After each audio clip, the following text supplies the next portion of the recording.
chapter is Rise, a beautiful prose poem written by XII. This poem is a poem with satire and sarcasm, where the poet ridicules the society for the shift of food crops to cash crops. This poem, originally written in Malayalam, is being translated to English by Professor Ayyappa Panikkar. Let's get into the poem. This single, straightforward poem is a clash between reality and expectation. The poet or the narrator is traveling back to his hometown with lots of nostalgia in his mind, because he, being in North India presently, is thinking about his hometown, where it is a beautiful village, and he misses all those paddy cultivation going around in his place. He in North India is fed up of eating chapatis and wanted to eat a full meal of rice. So he's thinking about the paddy cultivation that would be happening in his place. Do you ever seen a paddy cultivation? A paddy field? A harvesting season? Through this poem, let's visualize all these things, because poet have brought out a lot of beautiful visual imageries in this poem. This poem is a prose poem which is free of verse. As we said, the poet satirizes the shift of food crops to cash crops. What happened to our paddy fields? We have lots of barren lands which is just kept without cultivation. Why are we not promoting food crops? Why do we depend upon other states for our survival? These are the questions that we have to keep in our mind. And let's enter to this beautiful poem, Rise by XII. Let me read the first 4 lines of the poem. Over to the poem. I come home at the end of 4 years of research in North India, having earned a doctoral degree and generous praises for my work on making toys with husk. Bored eating chapatis day after day, I am eager to eat a meal of adhikira rice. So what does poet says? The poet here is coming back home after 4 years of his research studies. Where have he been for his research? In North India. What is he studying there? What did he earn? He earned a doctoral degree in which subject? Making toys with husk. Why making toys with husk? Because he's coming from a village.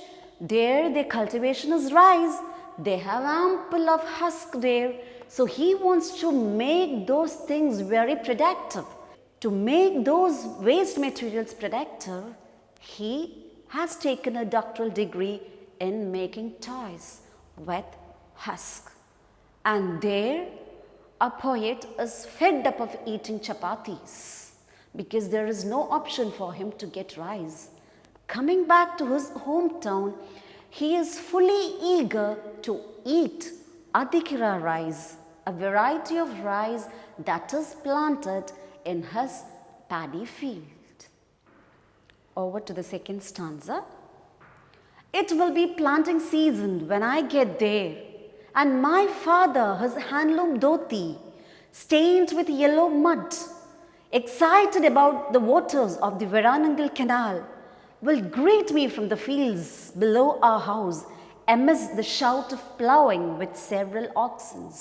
So the poet expects when he reaches his hometown, his place, it is the harvesting season. It is the planting season there. And there his father would be present there in the field. And how does his father look like? His father would be wearing a dhoti which is stained with yellow mud. And father would be excited about the water of the Varanangal Canal, because the paddy cultivation depends on those water. And in the fields, he will greet me when there is a lot of noise amidst in the fields, because there will be people working, farmers will be there, ox will be there, bullock carts will be there, people will be busy working there in the fields. He is so excited that he reaches his place and he sees all these farming activities. When we move on to the third stanza, the poet says he reaches his place expecting a farming season there. So he says when he reaches there and people see them, even the oxen will stop when they see me walking with my suitcase, and my father, without smiling the smile slowly forming on his lips, will call from the field, and when did you start from there? So what does this line tells us? Even the oxen is surprised to see him after 4 years. He might be thinking, and there he will see his father who is smiling the smile. What does mean by smiling the smile? Forming on his lips. His father, who carries a serious disposition, doesn't show his surprise and excitement seeing his son after a long 4 years. Father might be a serious person who hides his emotions. And just he will ask a question. When did you start from there? Just father wanted to know how long days did he take to reach his hometown.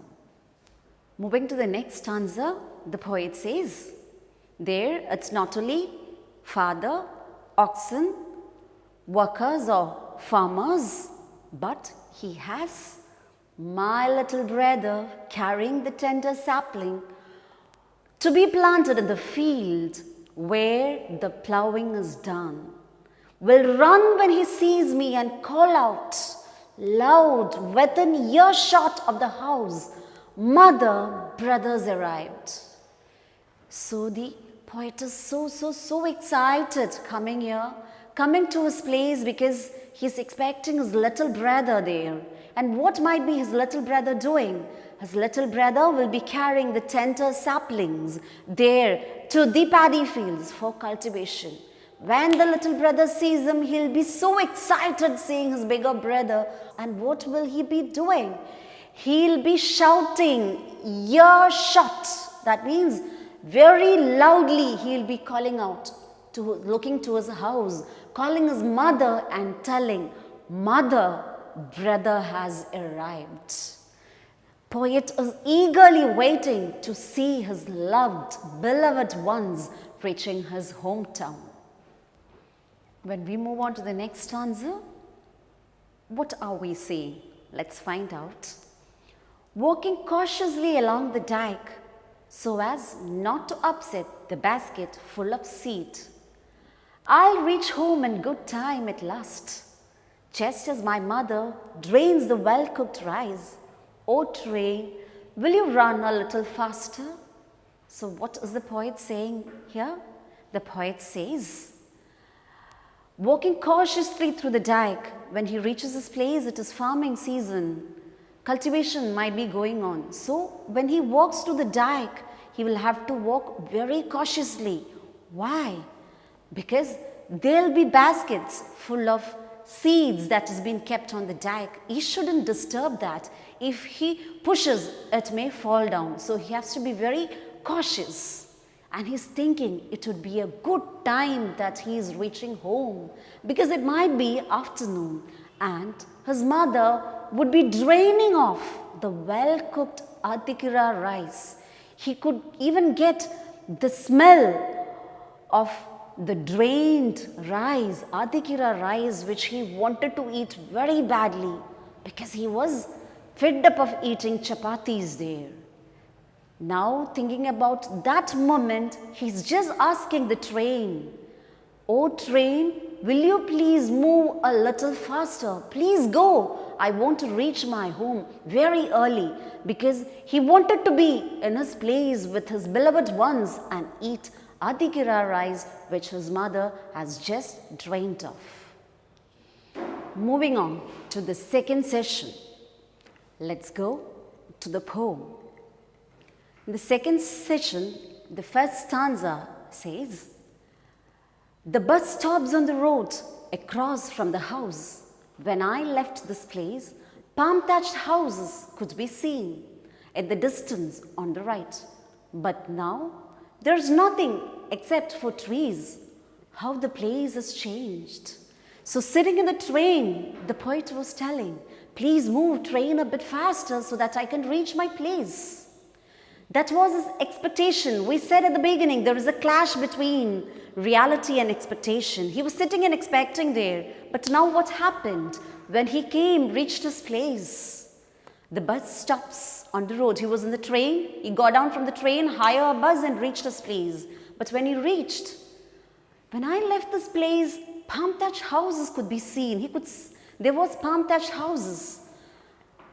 But now, there is nothing except for trees. He could see big, big trees there. The place has changed a lot. Rubber plants, twice my height, now stand in a row around on the ridge, where modern and Vellaran used to be sown and confuse my path as I walk home. When I left the place, there were paddy fields all around. There were modern and Vellaran variety of rice that has been cultivated.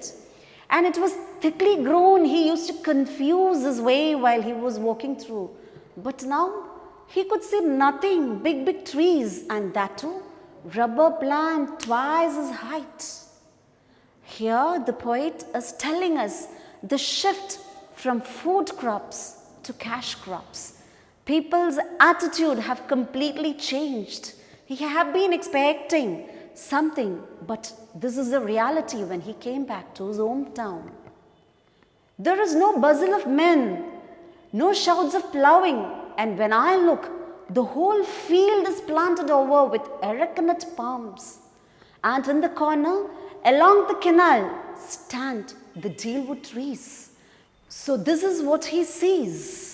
There is no bustle of men. He was expecting there. It is farming season, so his father will be there, oxen, bullock, farmers, little brother, everybody together will be working in the field. But now, there is no bustle of men. There is no shouts of ploughing. Ploughing is not at all happening there. And when I look, the whole field is planted with arecanut palms in the corner. And along the canal, there are dealwood trees. I enter the house beyond the southern wing. My father, watching them, picks up the machine for making rubber sheets. How happy and content the look on his face. So with lots of expectation, he's entering his house. Before, he was expecting it's a good time, his mother draining the well-cooked Adhikira rice, little brother running and coming. Loudly, earshot sound that brother has turned up mother. But now when he came to his home, what is he seeing? He can see his father beyond the southern wing, the other end. And what's his father doing? His father is standing there and watching a machine being fixed. What sort of a machine? A machine to make rubber sheets. And how happy and content his father looks. He is worried not seeing the paddy cultivation. But his father was so happy and satisfied, content, satisfied, a satisfied look on his father's face. And his father sees his son. What does his father says? My father says with obvious pride, "Son, we have stopped working on all the rice. It was quite inconvenient. The farmer gained nothing. Only fools turn to rice farming for gain. This is better money. What good times. The government gives rice to those who don't plant." So father says, "My son, now we are having a very good time. No need of spending your time and energy in paddy cultivation. We have stopped everything on rice." It was really inconvenient because farmer gained nothing. He gained nothing from paddy cultivation. And father says only fools go on working in fields because you don't have much return that you expect. This is better money now. It is a good time because we don't have to work and we don't have to work on food crops. But government is providing ration to those who don't have food or food crops. At that time, his little brother runs into me. I eager to have a full meal of adhikira rice. He carrying the ration to the whole household. He trips over something and scatters the wheat all over. He was expecting his little brother to be in the field and calling out mother. Brother has arrived and mother draining the well-cooked rice. But now what happened? Brother's running and coming, but he's having a bag in his hand. What is in his bag? It's wheat from ration for the whole family to eat. He trips on something and he fell down and the whole wheat is being spread over. At the same time, what happened? Above us, a ship of sky rose northward, drowning my brother's loud cries. The chief minister off like an arrow to the center to clamor for more grains, now flying high above the cash crops, now growing tall like the trees, since no one here promotes the farming of rice. The same time, he could hear a sound above. Above the trees, something was flying, the ship of the sky, an aeroplane. And who is in that aeroplane? It is the chief minister. Where is the chief minister going?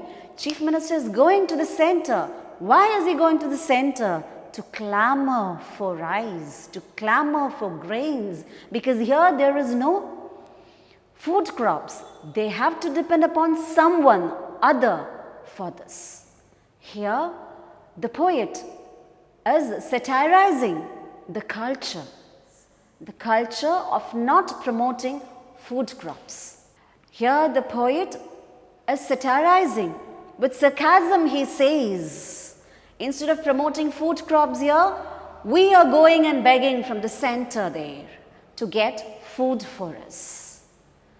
And the trees are being grown to such a height that they have to look above to see the ship of the sky moves away with the chief minister to the center. While the chief minister go to center for clamor, the poet also asks sarcastically, can you get some husk from the center too, to make toys with it? I don't know. What does the poet ask? Anyway, you're going to the center to get grains. Can you please get some husk for me? Because with a hard effort, I've been in North India for 4 years, taking a doctoral degree and making toys with a husk. Can you please get some husks for me? Because I've studied, it will be a waste. So get some husk so that I can make toys. I don't know whether you would get husk from there. Very sarcastically, the poet tells us about the shift from food crops to cash crops. There is lots of word pictures here, lots of imageries poets have been used. Sarcasm and satire throughout the poem to tell us or to promote food crops in our place. We'll get to know more about the poem and the poetic devices in the next class. Thank you. Have a nice time.